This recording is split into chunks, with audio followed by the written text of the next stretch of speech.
Just got your new tissue mapper and ready to dive in? Here's everything you need to know to get started the right way.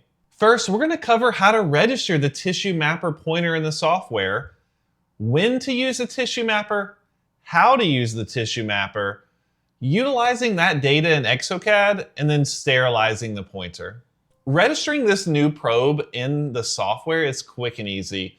Simply open the MicronMapper application, click on More, then select Register New Tissue Mapper Pointer. Look at the pointer and locate the series and opticode number. Enter both values into the software and click Download and Register. Your tissue mapper is now added to the software. But there are a few important things that you should know before you begin. The tissue mapper is really only designed to replace post-op tissue scans. It's not meant for stage 2 scans, and currently it only really works with the CBCT bite technique. So if you're using bone fixation screws or the TAD workflow, this isn't really the tool for that. The tissue mapper pointer includes a detachable tip that must be firmly attached before use. This prevents the tip from falling into the patient's mouth. Listen for a distinct click when it locks into place, and always double check the tip is secure before starting any procedure. After surgery, take a standard MicronMapper scan using the split scan bodies for the implant positions. Once the scan's complete, show the pointer to the camera and the software will automatically switch to the tissue mapping mode. Make sure that the scan bodies and the tissue mapper pointer body are both visible to the camera. Place the tip of the pointer on the gums near a distal implant and hold still for a few seconds until the first point registers. Continue to work your way around the arch, adding points. At minimum, it's recommended that you place a point on the distal and mesial side of each implant, but more points equals more data.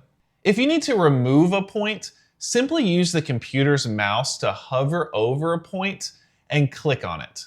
If you need to restart the scan entirely, click Restart Mapping.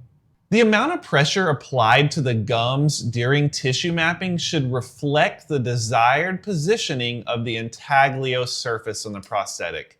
Insufficient pressure may lead to excessive space between the prosthesis and the tissue, while too much pressure could result in a prosthetic that is too tight.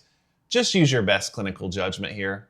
Since both implant and tissue data are captured with the MicronMapper, they'll export already aligned and can be used directly as the jaw scan in exocad. I recommend setting up the case as scan body and main scan because the tissue and implant data are already combined. After aligning the MicronMapper data to the segmented CBCT, choose the split scan body option in the exocad library along with the screw or tie base you want to use and detect implant positions just like normal. Remember, if the doctor already applied the requested tissue pressure with the pointer, it's important that we don't apply additional pressure using the basal feature. Just cut it flush and smooth. It's critical that the scan bodies and tissue mapper pointer are properly sterilized.